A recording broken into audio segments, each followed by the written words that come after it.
WhatsApp നമ്മളെല്ലാവരും മാത്രമല്ല ലോകത്ത് ഏറ്റവും കൂടുതൽ ആളുകൾ ഉപയോഗിക്കുന്ന മെസ്സേജിംഗ് പ്ലാറ്റ്ഫോമാണ് ഈ വാട്സപ്പ്. ഈ വാട്സപ്പിൽ നമുക്ക് വളരെ ഉപകാരമുള്ള എന്നാൽ ശ്രദ്ധിച്ചിട്ടില്ലേ നമുക്ക് ഉപദ്രവമായിട്ട് മാറുന്ന 2 കാര്യങ്ങളാണ് ഈ വീഡിയോ. തീർച്ചയായിട്ടും നിങ്ങൾക്ക് ഇത് അനുഭവം ഉണ്ടാവും, അല്ലെങ്കിൽ ഉപകാരപ്പെടും. അതുകൊണ്ട് വീഡിയോ മുഴുവനായിട്ട് കാണുക. കണ്ടിട്ട് ഇഷ്ടപ്പെട്ടിരിക്കേണ്ട ഒരു ലൈക്ക് അങ്ങോട്ടേക്ക് പാവാല ഒരു ബൂസ്റ്റ് ആയിക്കോട്ടെ.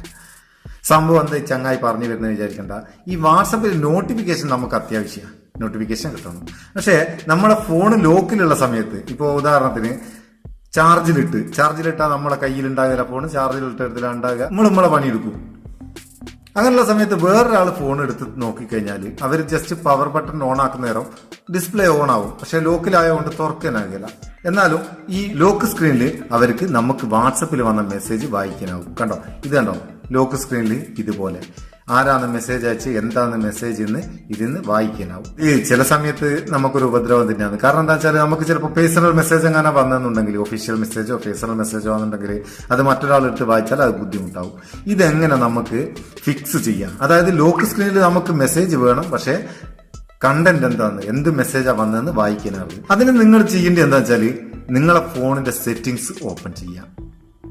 ഫോണിന്റെ സെറ്റിംഗ്സ് ഓപ്പൺ ചെയ്തിട്ട് അതിൽ ആപ്ലിക്കേഷൻ മാനേജർ എടുക്കുക, ആപ്ലിക്കേഷൻ ആപ്സ്. ഈ ആപ്സ് എടുത്തിട്ട് ഇതിൽ വാട്സപ്പ് ഉണ്ടാവും. ഈ വാട്സപ്പ് നമ്മൾ സെലക്ട് ചെയ്യുക. സെലക്ട് ചെയ്താൽ ഇതിന്റെ ഇവിടെ അങ്ങനെ നോട്ടിഫിക്കേഷൻ എന്ന് പറയുന്ന ഒരു സംഭവം ഉണ്ടാവും. അതൊന്ന് ഓപ്പൺ ചെയ്യുക. ഓപ്പൺ ചെയ്താൽ ഇവിടെ കുറച്ച് താഴേക്ക് പോവുക. താഴേക്ക് പോയാൽ മെസ്സേജ് നോട്ടിഫിക്കേഷൻ എന്നുള്ള ഒരു ഓപ്ഷൻ ഉണ്ടാവും, ഗ്രൂപ്പ് നോട്ടിഫിക്കേഷൻ എന്നുള്ള ഒരു ഓപ്ഷൻ ഉണ്ടാവും. ഇതിൽ മെസ്സേജ് നോട്ടിഫിക്കേഷൻ ഓപ്പൺ ചെയ്യാം.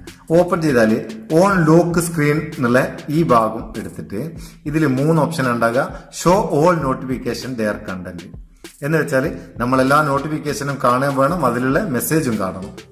രണ്ടാമത്തെ show all notification but hide content. നമുക്ക് എല്ലാ നോട്ടിഫിക്കേഷനും കാണിക്കും, പക്ഷേ ഏത് കോണ്ടാക്ട് എന്നുള്ള നോട്ടിഫിക്കേഷന് മാത്രമേ കാണിക്കും, അല്ലാതെ എന്താണ് മെസ്സേജ് അല്ലെങ്കിൽ എന്താണ് അതിന്റെ കണ്ടന്റ് എന്ന് കാണിക്കില്ല.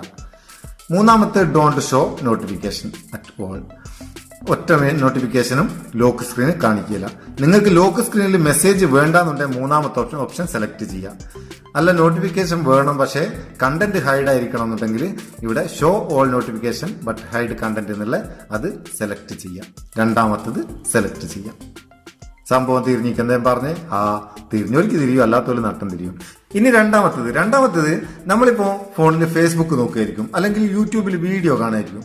അങ്ങനെയുള്ള സമയത്ത് നമ്മളെ ഇമ്പോർട്ടന്റ് ആയിട്ടുള്ള ഒരു പേഴ്സണൽ കോണ്ടാക്ട് അല്ലെങ്കിൽ നമ്മളെ പ്രധാനപ്പെട്ട ഏതെങ്കിലും കോണ്ടാക്ട് നിന്ന് മെസ്സേജ് വന്നാൽ നമ്മൾ അറിയാണ്ട് പോകും. നമുക്ക് ആ മെസ്സേജ് നമ്മൾ ഏത് സ്ക്രീനിലാണെന്നുണ്ടെങ്കിലും കാണണം. അതിനെന്താ ചെയ്യേണ്ടേ? നമുക്ക് ഒരു ഉദാഹരണത്തിന് ഞാനൊരു മെസ്സേജ് വേറൊരു ഫോണിൽ നിന്ന് ഇതിലേക്ക് ഒരു മെസ്സേജ് വിട്ട് നോക്കട്ടെ.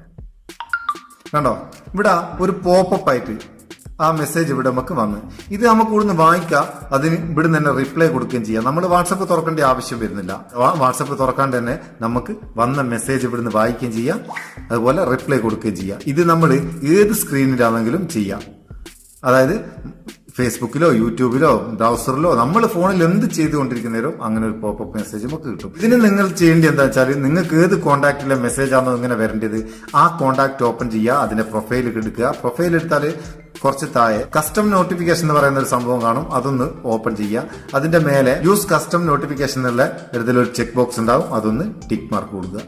അതിനുശേഷം താഴെ പോപ്പപ്പ് നോട്ടിഫിക്കേഷൻ എന്നുള്ള ഇതില് 4 ഓപ്ഷൻ ഉണ്ടാവും. No popup, only when screen on, only when screen off, always show on popup. ഇതിൽ നിങ്ങൾക്ക് ഇഷ്ടമുള്ളതൊന്ന് സെലക്ട് ചെയ്ത് കൊടുക്കുക. നോ പോപ്പപ്പ് ഉണ്ടെങ്കിൽ ഓപ്പൺ ആകില്ല. ഇത് രണ്ടാമത്തെ option only when screen on, അതായത് അത് നമ്മളെ സ്ക്രീന് ഓൺ ആയിരിക്കുന്ന സമയത്ത് മാത്രം നമ്മൾ മറ്റ് പേജിലുള്ളതെന്നുണ്ടെങ്കിൽ നമുക്ക് പോപ്പപ്പ് തരും. ഓൺലി വെൻ സ്ക്രീൻ ഓഫ് എന്നുള്ളതിൽ നിന്ന് നമ്മളെ സ്ക്രീന് ഓഫ് ആണെങ്കിൽ മെസ്സേജ് തരും. ഓൾവേസ് ഷോ പോപ്പപ്പ് എന്നുള്ളതിന് നമ്മളെ ഫോണ് ലോക്ക് സ്ക്രീനിലാവുണ്ടെങ്കിലും മെസ്സേജ് തരും. ഇതിലുള്ള ഒരു പ്രശ്നം എന്താണെന്ന് വെച്ചാൽ നമുക്കൊരു മെസ്സേജ് വരുമ്പോൾ അത് പോപ്പപ്പ് ആയിട്ട് കാണിക്കുന്ന നേരം നമ്മളെ ഫോണ് നേരത്തെ പറഞ്ഞ പോലെ ചാർജിങ്ങിലോ അല്ലെങ്കിൽ നമ്മളെവിടെ വെച്ചെടുത്തിലോ ആണെങ്കിൽ മറ്റൊരാൾ എടുത്ത് നോക്കുന്ന നേരം അവർക്ക് ഒരു വോയിസ് മെസ്സേജ് ആയാലും ടെക്സ്റ്റ് മെസ്സേജ് ആയാലും എന്ത് മെസ്സേജ് ആയാലും വോയിസ് മെസ്സേജ് ഒക്കെ അവിടെ നിന്ന് കേൾക്കുക, റിപ്ലൈ കൊടുക്കുക, ടെക്സ്റ്റ് മെസ്സേജ് കാണാം, വായിക്കാം. റിപ്ലൈ കൊടുക്കാം, എന്തും ചെയ്യാം. അപ്പോൾ വാട്സപ്പിൽ നിന്ന് മെസ്സേജ് ചെയ്യുമ്പോൾ തന്നെ ഈ പോപ്പപ്പ് സ്ക്രീനിൽ, അത് ലോക്ക് സ്ക്രീനിലായാലും നമുക്ക് മെസ്സേജ് ചെയ്യാനാവും. അതൊരു അപകടമല്ലേ? അപ്പൊ നമുക്ക് വന്ന പേഴ്സണൽ മെസ്സേജ് ഒക്കെ ആകുന്ന നേരം മറ്റൊരാൾ കേൾക്കുന്നത് ബുദ്ധിമുട്ടാണ്. അപ്പോൾ ഇതിൽ എൻ്റെ ഒരു സജഷൻ എന്താന്ന് പറയുന്നത്, നിങ്ങൾ രണ്ടാമത്തെ only when screen on select ചെയ്ത് വെച്ചാൽ നിങ്ങളെ കയ്യിൽ തന്നെയായിരിക്കും ഫോൺ ഉണ്ടാകുക. നിങ്ങൾ സ്ക്രീൻ ഓൺ ആക്കിയിട്ട് അതിൽ മറ്റൊരു പേജിലായിരിക്കും, അവിടെ നിന്ന് നിങ്ങൾക്ക് മെസ്സേജ് ഇതുപോലെ പോപ്പപ്പ് കിട്ടും, റിപ്ലൈ കൊടുക്കാം, മെസ്സേജ് മിസ്സാകില്ല, ടൈം ലേറ്റ് ആകുകയില്ല. അപ്പോൾ ഈ രണ്ട് കാര്യങ്ങൾ നിങ്ങൾക്ക് മുമ്പ് അറിയാനുണ്ടെങ്കിൽ കമന്റ് ചെയ്യുക. വീഡിയോ ഉപകാരം തോന്നിക്കണ്ടേ നിങ്ങളെ ചങ്ങായിമാർക്കൊന്ന് ഷെയർ ചെയ്ത് കൊടുക്കുക. വേറെന്താ, നമുക്ക് അടുത്ത വീഡിയോയിൽ നല്ല സെഗ്മെന്റ് കാണാം. നിങ്ങളെ സ്വന്തം Muthoos Meppayur. Thank you so much.